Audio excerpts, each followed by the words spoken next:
কিছুদিন আগে আমার বান্ধবী প্রিয়াঙ্কার বাড়িতে ঘুরতে গেছিলাম।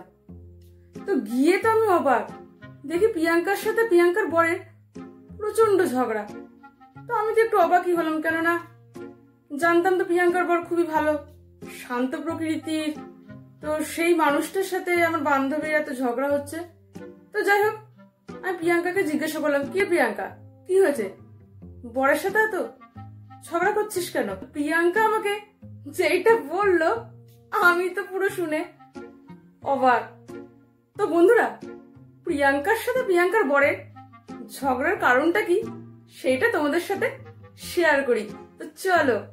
প্রিয়াঙ্কা, আচ্ছা তোমার তো অফিস তো বেলায়, তুমি তো দেরি করেই বেরো, তো ঠাকুরকে তো একটু পুজো করে যেতে পারো, একটু জল বাতাসা দিয়ে তো বেরোতে পারো। সারাক্ষণ মোবাইলের মধ্যে কি কুটুর কুটুর করো? হ্যাঁ, কি আছে মোবাইলটার মধ্যে? তো প্রিয়াঙ্কার বর, প্রিয়াঙ্কার কোনো কথায় পাত্তাই দিচ্ছে না, নিজের মনে মোবাইল ঘেটেই যাচ্ছে। তখন প্রিয়াঙ্কা আবারও রেগে মেগে গিয়ে তার বরকে বলল, আচ্ছা কি বলছি তোমাকে শুনতে পাচ্ছ না? সেই মোবাইল নিয়ে তখন থেকে পড়ে আছো। তখন প্রিয়াঙ্কার বর প্রিয়াঙ্কাকে বলল, শোনো, ওসব পুজো টুজো আমার দ্বারা হবে না। হ্যাঁ, মাঝে মধ্যে দিলাম সেটা আলাদা ব্যাপার, কিন্তু ওই ডেলি ডেলি পুজো দিয়ে বেরো না, ওসব আমার দ্বারাই হবে না, ওইগুলো তুমিই করো। তো প্রিয়াঙ্কার স্বামী এই কথা বলার পর আবার নিজের মনে ফোন ঘাঁটতে শুরু করলো। তো তখন প্রিয়াঙ্কার বরকে বলল, তুমি শুনেছ সেদিনকে ঠাকুর মশাই কি বলছিল? প্রিয়াঙ্কার স্বামী প্রিয়াঙ্কাকে জিজ্ঞাসা করলো, আমার ঠিক মনে পড়ছে না কি বলেছিল। প্রিয়াঙ্কা তখন প্রিয়াঙ্কার স্বামীকে বলল, ঠাকুর মশাই সেদিনকে বলেছিল, যারা প্রত্যেকদিন গৃহদেবতার পুজো করে তারা প্রত্যেক জন্মে আলাদা আলাদা বউ পায়, আর যারা পুজো করে না তাদের জন্ম জন্মান্তরে একই বউ থাকে।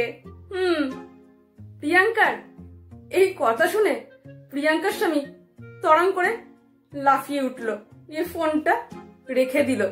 তারপর প্রিয়াঙ্কাকে বলল, ও বাবা, তাই নাকি?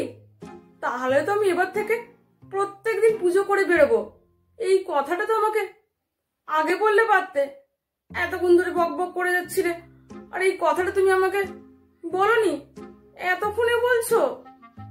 তখন প্রিয়াঙ্কার বরের এই কথা শুনে প্রচন্ড রেগে গিয়ে বলল, হাড় হাঁপাতে শয়তান কোথাকারে, আমার হাড় মাস ভাজা ভাজা করে যেই না শুনেছে পরের জন্মে নতুন বউ পাবে, অমনি তাই এখন থেকে জিভ লক লক করছে। তো তখন আমি এই কথা শুনে হাসবো না রাগ করব কিছুই বুঝতে পারছিলাম না, তাই চুপচাপ প্রিয়াঙ্কার কথায় মাথা নাড়িয়ে ওখান থেকে কেটে পড়লাম।